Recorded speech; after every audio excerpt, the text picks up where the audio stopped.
Okay, welcome back, class. And today we're going to continue with Chapter 7, and we're going to do Section 2, which is going to be talking about what? Linear functions and their graphs. So linear functions. So now we're going to focus on a specific type of function, which is linear, which means a straight line, and their graphs. So we're going to use the intercepts to graph a linear equation. This is also known as the intercept method of graphing a linear equation. We're also going to learn how to calculate the slope. We're going to use the slope and y-intercept to graph a line. So that's another method of graphing a line. So you can use the slope and the y-intercept. We're also going to graph horizontal and vertical lines. Okay. 5, interpret slope as a rate of change. That's going to be an important one because then we're going to use the slope and the y-intercept to model data. And so interpreting the slope is going to be important when we're talking about a certain context.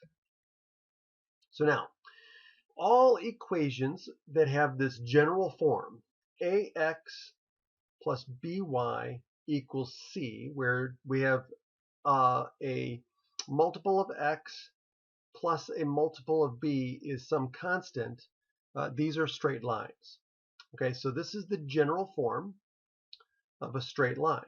Okay, now as long as a and b are not both 0. So a could be 0 or b could be 0, but not both.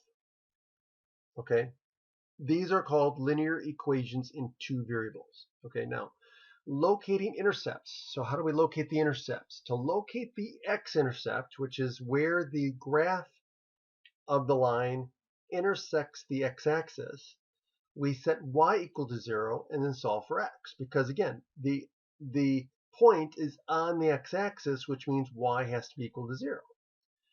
To locate the y-intercept, which is where the graph of the line intersects the y-axis, in other words, x is going to have to be 0, right? Because all the points along the y-axis are when x is equal to 0. So we're going to set x equal to 0 and then solve for the y value, okay, and to get our order pair. So all y-intercepts. So, and again, depending on the textbook or the instructor, the y-intercept is a point, okay, usually is denoted as an ordered pair, x, y. So in this case, the y-intercept is always going to be of the form 0, comma b, okay, and the x-intercept will always be of the form a, comma 0, okay. Now sometimes they list intercepts as a number, but again, make sure you use a point. In this class, the intercept I'm going to say is going to be the point, okay, because it's the point where it crosses the x-axis or the y-axis, okay, respectively. So now if we take this graph, so again, notice the form. So it's 3 times x plus 2 times y equals some constant. So this is the equation of a straight line. And so to find the y-intercept, all we have to do, or excuse me, the x-intercept, all we have to do is set y equal to 0. So this term goes away, and then solve for x. So we're going to divide by 3, and so x equals 2, right? So x is equal to. To get the y-intercept, we're going to set x equal to 0, and that'll give us 2y is equal to 6, and then we divide both sides by 2, and we end up with y equal to 3, which is what we did here. Okay.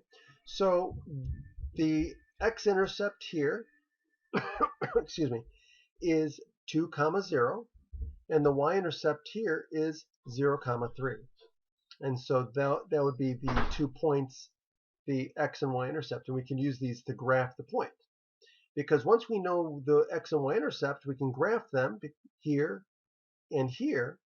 We don't need this point. This is more of a checkpoint to make sure that it's on there, okay? But all we do need to sketch the graph of a straight line is 2 points. So we got our 2 points. In this case, using the intercept method, we have the y-intercept and the x-intercept, and all we have to do is connect them with a straight line, and we're done. Okay, and so based on the straight line, it looks like the point 1, comma 1.5 is on the line. Okay, Now the slope of a straight line is very easy because the slope is the rate of change in the y direction as it's related to a rate of change in the x direction.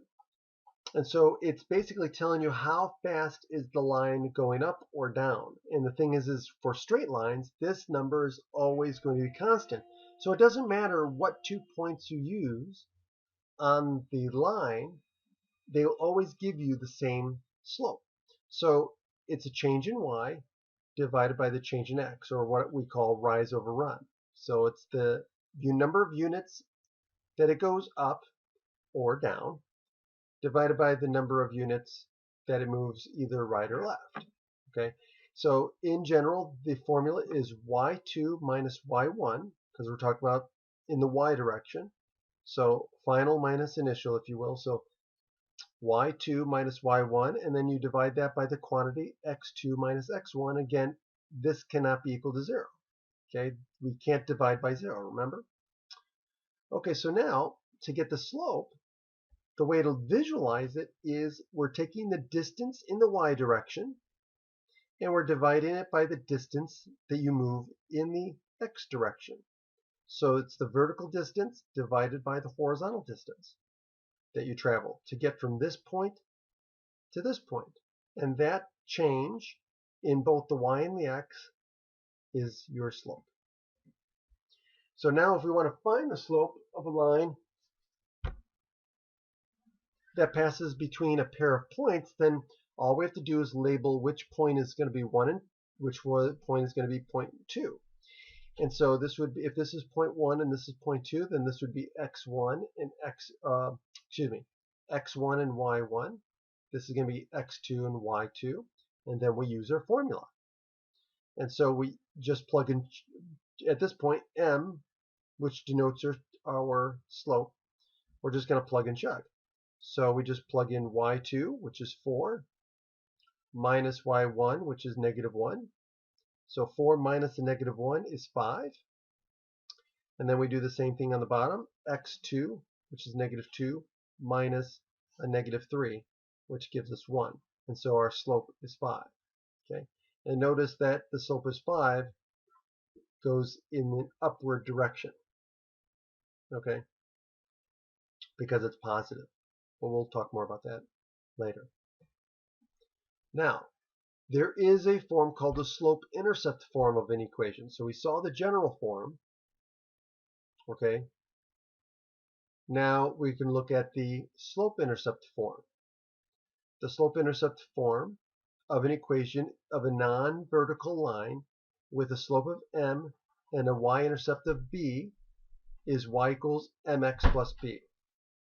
And so if we look at this equation of a line, we can see that this has a slope of 2 and a y-intercept of negative 4. Okay, notice the plus sign. So this is the form that we always want to look at it. Okay, so in this case, this is plus a negative. So that's why the y-intercept is a negative 4. Okay. Now in this case here, the slope is 1/2 and the slope is 2. Or excuse me, the y-intercept is 2. So now how do we graph y equals mx plus b, or this y-intercept form? Well, all we have to do is use the slope and the y-intercept. So the first thing we're going to do is we plot the point containing the y-intercept, which is always 0, b, right? So we know that point right away. So all we need is another point and we're done. Well, how do we get that other point? Well, we're going to use the slope to help us. So we're going to write m as a fraction. And then we're going to use rise over run. And we're going to start at the point that we have, our y-intercept. And then we're going to move up or down or left or right based on the slope. And then we're going to use a straight edge to draw the line through the 2 points. We put arrowheads on the ends, right? Because again, lines go off to infinity. So we draw arrowheads on both ends of the line segment to show that this line goes on forever. Okay. So now let's use this method or use the steps to graph this line. Okay. So we have this line, so we know that the y-intercept is 2, and we know the slope is 2/3, and it's positive. So this means it's going up 2, and it's going to the right 3. And it's starting at the y-intercept of 2, which is what located at 0, 2, because this is the y-intercept. Okay, and so we start at the y-intercept, which is 0, 2, and we use the slope as a fraction. Okay, so we start here. We use the slope as a fraction, 2/3, so it's going to go up 2 and to the right 3. So we go 1, 2, and then to the right 3. And so that takes us from 0, 2 to what? Well, to 3, 4. Because what did we do? We went up 2. So we went up 2. So we're going up 2, which means this goes up 2, right? So this goes, we add 2 to this, which gives us a 4. Then we're going to the right 3, which means we're going to the positive direction. So this becomes a 3. So 3, 4. Okay, so that's another way of looking at it. Okay, and then we use a straight edge to connect the two dots, and then we put arrowheads on the ends, and we're done. Now let's look at this general form or standard form of a linear line. Okay, so notice that the y-intercept here, or the constant, is 0. Okay, and we have y 2x plus 5y equals 0. Okay, so now we want to use the slope-intercept form. So we have to put this in the slope-intercept form. So the first thing we need to do is solve for y. And so how do we do that? Well, just like we solve any other equation, we move everything to the other side so that we get y equals something. So the first thing we're going to do is move the 2x by subtracting. So we're going to subtract the 2x from both sides. Remember, whatever you do to one side of the equation, also have to do to the other side. So we get 2x minus 2x here, and we get a minus 2x here. So these cancel each other out, and we get 5y equals negative 2x. And then we have to get the y by itself, so that means since we're multiplying by 5, we're going to divide by 5. And we're going to do that on both sides. And so we're going to divide both sides by 5, and we get y equals negative 2/5 x. Okay, well, where'd the negative come from? Well, the negative came from the fact that we had to subtract the 2x. So we get negative 2/5 x. So the slope is negative 2/5. And so the intercept form is this: y equals negative 2/5 x plus 0, because the y-intercept is 0 in this case. So next we find the slope and the y-intercept. Well, from this point it's easy, because the slope is negative 2/5, because there's the negative, and the y-intercept is 0. So this means the y-intercept is at 0, 0, which is the origin. So it goes through the origin. And then the slope is negative 2/5. Now we typically put, when we write this, we put the negative sign with the top. And so this means that we're going to go down 2 units and then to the right 5. So we're start at our origin, right? So we're going to start at the point our y-intercept, which in this case is the origin, and we're going to go down 2, and we're going to go to the right 5. And so our point that we end up at is what? Negative 2, 5. And so there's the 2 points. Now we could have also went this way. We could have went to the left 5, and then we could have went up 2. Okay, we could have done that too. Okay, so either way would have gotten us a point. Okay, and would have given us the same line.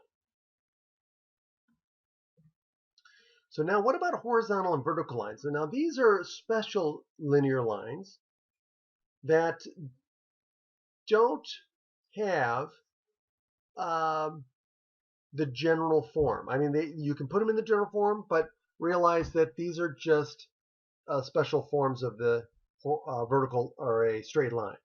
So the graph of a horizontal line is y equals b, because in this case there is no x-intercept because it's a horizontal line. It will never cross the x-intercept, which means that the x-intercept doesn't exist, which means what?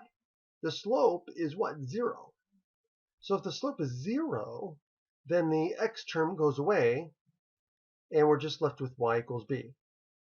Okay, so that's the way to keep in mind about horizontal lines. Horizontal lines have a 0 slope. Think of, they have no incline, right? There's no incline or decline. So slope measures a rate of change. An incline, right? The rate of going up or the rate of going down. Okay, so we have to look at that. Okay. Okay, now what about vertical lines? Well, vertical lines are another special type of straight line, and these are ones that go vertical, right? So which means, well, what slope happens? Well, think about the rise over run. Well, as this incline of the line gets steeper and steeper, the slope is getting bigger and bigger. Well, vertical lines have a quote-unquote infinite slope, but that doesn't mean anything. That's nonsensical. So we say that the slope does not exist. And so in this case, there is no y-intercept. So the y-intercept term is gone. There's no y in this case, so it's just x equals a. So the form of the equation is x equals a, which represents a vertical line. And so it's always the same. So the x-intercept is just at a, and no matter what value of y you give, it's still going to be the same. Okay, so it's a vertical line. So these equations are x equals a. Horizontal lines have the equation of y equals b. Okay, so now what about if I give you this example here, y equals -4? Well, the way I look at it is it's saying y is equal to -4, and there's no x value. So that means that regardless of any x value, you can give me any x value, it's not going to change the value of y. It's just going to always be -4. So y is always going to be -4. So this is a horizontal line. So all of the ordered pairs have y coordinates that are exactly the same. So no matter what value of x you choose, it's always going to be the same. So you can go along the x-axis as far as you want, and y is still going to be what? -4. So this is a horizontal line that's located at -4. So to draw it, you just pick one point, right? So any 2 points and sketch the graph. And it is a function because it does pass the vertical line test. Now, what about the graph of x equals 2? So in this case here, we've got x equals 2. So in this case, there's no y, which means it doesn't matter what y is. I can choose any value of y, and x is going to stay the same at +2. And so this is going to be a vertical line. So I could choose a bunch of points on x, or on y rather, and it doesn't matter what y is. X is always going to be 2. So I can go up and down the y-axis, and it's going to give me a 2. Okay, and so this is going to be a vertical line. And again, we draw it the same way. We pick 2 points, and it's going to be, and we just draw the vertical line right through x equals 2. Now this is not a function, right?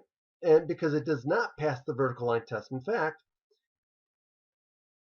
the vertical line test says that there's an infinite number of intersection points. So in this case, this is not a function. Okay? So all other lines, right, of straight lines are going to be functions except for vertical lines.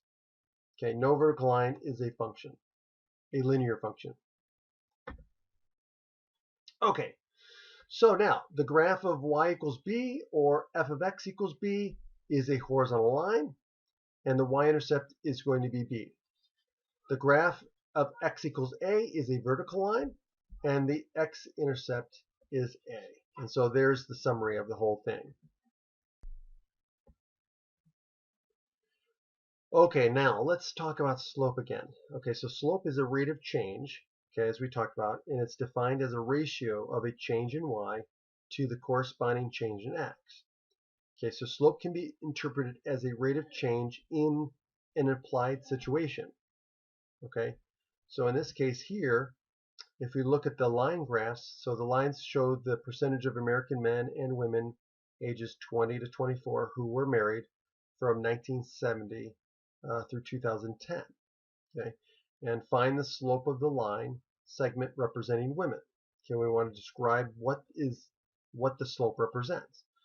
So if we take 1970 and 65% and 2010 and 21%, and we use those as 2 points on a straight line, we're going to calculate the slope. Okay, so we're going to use our slope formula. So we're going to take the change in y divided by the change in x. Now in this case here, we can use x as the number of years from 1970. So how many years have changed from 1970, right? So it's just 2010 minus 1970, which would be 40 years. And then the change in y, which is the percentage, is what? So 2010 minus 1970 means we're going to have to do 21 minus 65. Remember, if we have to be consistent in the way we subtract the y's and the way we subtract the x's. If we keep them the same. Okay, so 21 minus 65 divided by the quantity 2010 over minus 1970. Okay, and so if we do that, we get a negative 1.1. Okay, so how do we interpret this? Okay, so it said the slope indicates from this period of time, from 1970 to 2010, the percentage of women ages 20 to 24 decreased by 1.1% per year. Okay, 1.1% per year.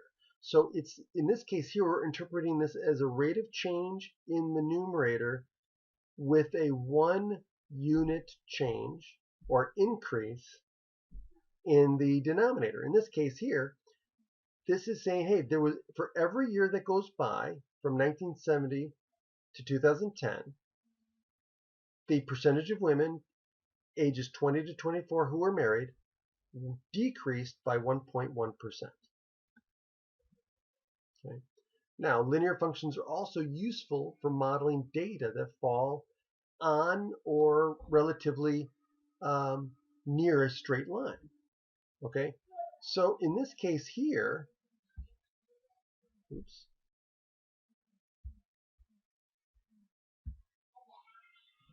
So in this case here, some of the things that we're going to look at in this class is that, hey, sometimes you're not given a nice equation.